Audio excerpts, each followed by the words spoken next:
नमस्कार दोस्तों, आइए सुनते हैं रविंद्रनाथ ठाकुर के द्वारा लिखी कहानी मुन्ने की वापसी। रायचरण 12 साल की आयु में अपने मालिक का बच्चा खिलाने का नौकर हुआ था। उसके पश्चात काफी समय बीत गया।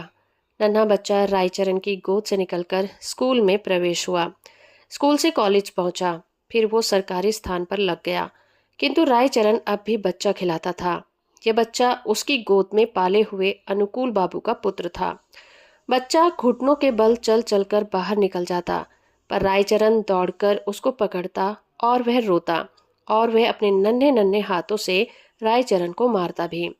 रायचरण हंसकर कहता, हमारा भैया भी बड़ा होकर जज साहब बनेगा। जब वो रायचरण को चन्ना कहकर पुकारता तो वो हृदय बहुत हर्षित होता। वो दोनों हाथ पृथ्वी पर टेक कर घोड़ा बनता और बच्चा उसकी पीठ पर सवार हो जाता। इन्हीं दिनों अनुकूल बाबू की बदली पद्मा नदी के किनारे एक जिले में हो गई। एक नए स्थान की ओर जाते हुए कलकत्ते में उन्होंने अपने बच्चे के लिए मूल्यवान आभूषण और कपड़ों के अतिरिक्त एक छोटी सी सुंदर गाड़ी भी खरीदी। वर्षा ऋतु थी। कई दिनों से मूसलाधार वर्षा हो रही थी। ईश्वर ईश्वर करते हुए बादल फटे। संध्या का समय था। बच्चे ने बाहर जाने के लिए आग्रह किया। रायचरण उसे गाड़ी में बिठाकर बाहर ले गया। खेतों में पानी खूब भरा हुआ था। बच्चे ने फूलों का गुच्छा देकर जिद की। रायचरण ने उसे बहलाना चाहा, किंतु वह माना नहीं। विवश होकर रायचरण बच्चे का मन रखने के लिए घुटनों घुटनों पानी में फूल तोड़ने लगा। कई स्थानों पर उसे पांव कीचड़ में बुरी तरह धंस गए थे। बच्चा तनिक देर मौन गाड़ी में बैठा रहा, फिर उसका ध्यान लहराती हुई नदी की ओर गया। वो चुपके से गाड़ी से उतरा।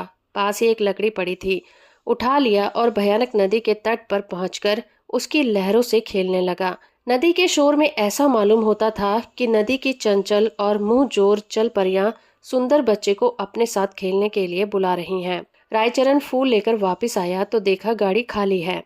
उसने इधर उधर देखा, पैरों के नीचे से धरती निकल गई। पागलों की भांति चहुं ओर देखने लगा। वो बार बार बच्चे का नाम लेकर पुकारता था, लेकिन उत्तर में चन्ना की मधुर ध्वनि नहीं आती थी। चारों ओर अंधेरा छा गया। बच्चे की माता को चिंता होने लगी। उसने चारों ओर आदमी दौड़ाए। कुछ व्यक्ति लालटेन लिए हुए नदी के किनारे खोज करने लगे। रायचरण उन्हें देखकर उनके चरणों में गिर पड़ा। उससे प्रश्न करने आरंभ किए, किंतु वे प्रत्येक प्रश्न के उत्तर में यही कहता, मुझे कुछ मालूम नहीं। यद्यपि प्रत्येक व्यक्ति की ये सम्मति थी कि छोटे बच्चे को पद्मा नदी ने अपने आंचल में छिपा लिया है, किंतु फिर भी हृदय में विभिन्न प्रकार की शंकाएं उत्पन्न हो रही थीं।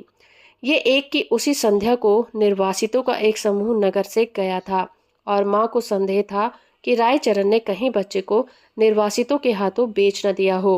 वो रायचरण को अलग ले गई और उसे विनती करते हुए कहने लगी, रायचरण, तुम उसे इतना रुपया चाहो उतना ले लो, किंतु परमात्मा के लिए मेरी दशा पर तरस खाओ।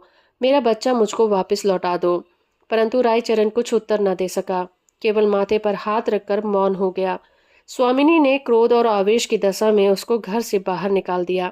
अनुकूल बाबू ने पत्नी को बहुत समझाया, किंतु माता के हृदय में शंकाएं दूर नहीं हुई।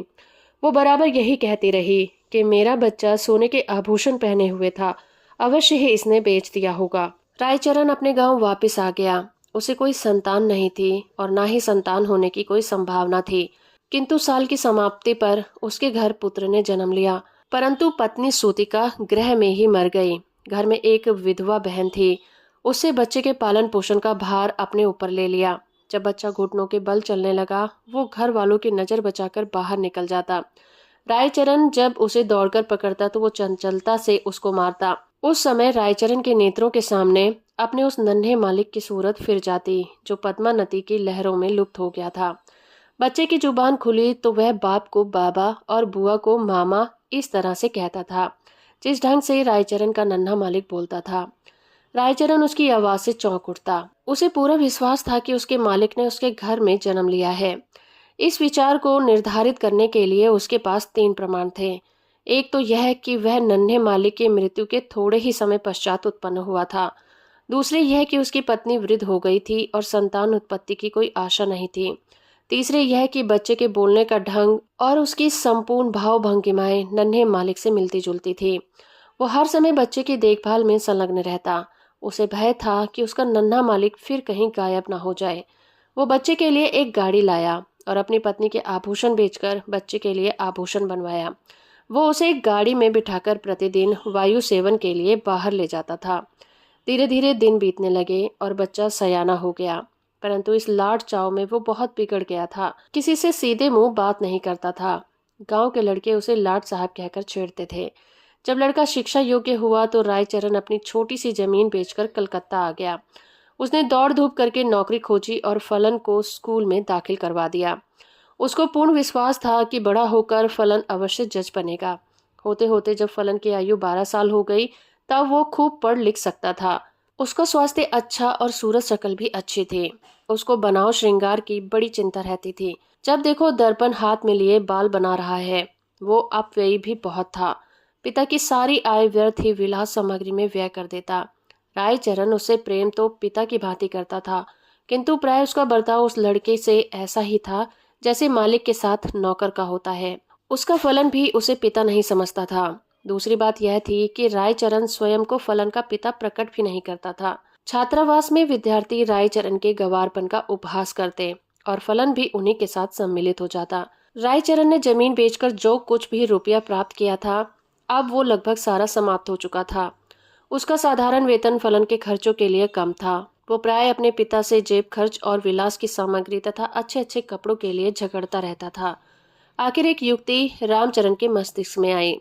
उसने नौकरी छोड़ दी और उसके पास जो भी कुछ शेष रुपया था फलन को सौंपकर बोला, फलन, मैं एक आवश्यक काम के लिए गांव जा रहा हूँ। बहुत जल्द वापस आ जाऊंगा। तुम किसी बात से घबराना नहीं। रायचरण सीधा उस स्थान पर पहुंचा जहां अनुकूल बाबू जज के ओहदे पर लगे हुए थे। उनके और कोई दूसरी संतान नहीं थी। इस कारण उनकी पत्नी हर समय चिंतित रहती थी।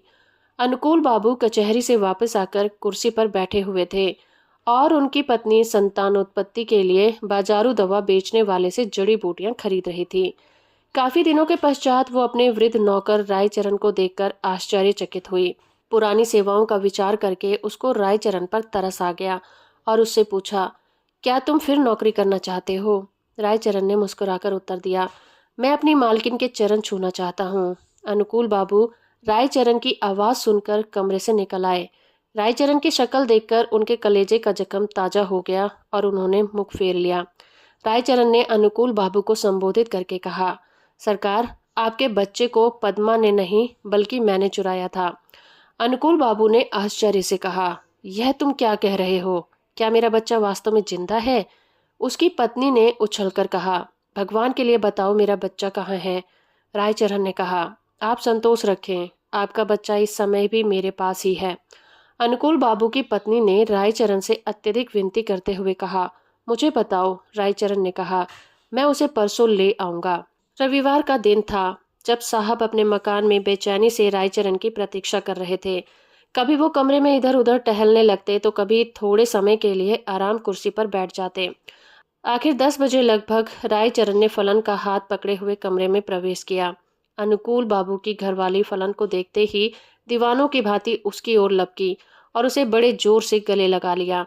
उनके नेत्रों में आंसुओं का समुद्र उमड़ पड़ा। कभी वो उसको प्यार करती, कभी आश्चर्य से उसकी सूरत ताकने लग जाती। फलन सुंदर था और उसके कपड़े भी अच्छे थे। अनुकूल बाबू के हृदय में भी पुत्र प्रेम का आवेश उत्पन्न हुआ, किंतु जरा सी देर बाद उनके पितृ प्रेम का स्थान कानून भावना ने ले लिया और उन्होंने रायचरण से पूछा, भला इसका प्रमाण क्या है कि यह मेरा बच्चा है? रायचरण ने उत्तर दिया, इसका उत्तर मैं क्या दूं सरकार?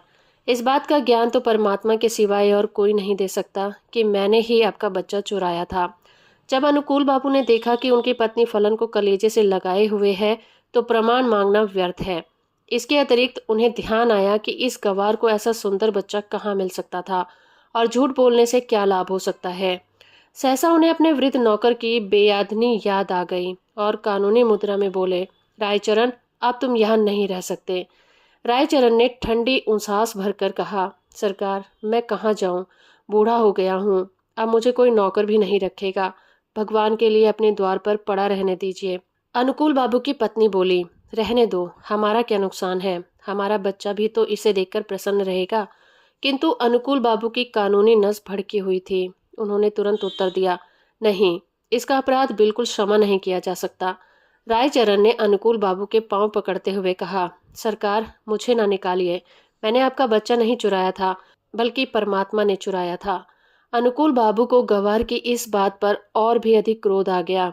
बोले, नहीं, अब मैं तुम पर विश्वास नहीं कर सकता, विश्वासघात किया है। रायचरण ने फिर कहा, सरकार मेरा कुछ अपराध नहीं है। अनुकूल बाबू त्योरियों पर बल डालते हुए कहने लगे, तो फिर किसका अपराध है? रायचरण ने उत्तर दिया, मेरे भाग्य का। परंतु शिक्षित व्यक्ति भाग्य का अस्तित्व स्वीकार नहीं कर सकता। फलन को जब मालूम हुआ कि वो वास्तव में एक धनी व्यक्ति का पुत्र है, तो उसे भी रायचरण की इस चेष्टा पर क्रोध आने लगा कि इतने दिनों तक क्यों उसे कष्ट में रखा गया। फिर रायचरण को देखकर उसे दया भी आ गई और उसने अनुकूल बाबू से कहा, पिताजी, इनको क्षमा कर दीजिए। अगर आप इसको अपने साथ नहीं रखना चाहते तो इसकी थोड़ी पेंशन कर दें। इतना सुनने के बाद रायचरण अपने बेटे को अंतिम बार देखकर अनुकूल बाबू की कोठी से निकलकर चुपचाप कहीं चला गया। महीना समाप्त होने पर अनुकूल बाबू ने रायचरण के गांव कुछ रुपया भेजा, किंतु मनी ऑर्डर वापस आ गया, क्योंकि गांव में अब इस नाम का कोई व्यक्ति नहीं रहता था। तो दोस्तों, अभी आप सुन रहे थे रविंद्रनाथ ठाकुर के द्वारा लिखी कहानी मुन्ने की वापसी। उम्मीद करती हूँ ये कहानी और मेरा प्रयास आपको अच्छा लगा होगा। वीडियो को लाइक और शेयर करना बिल्कुल मत भूलिएगा।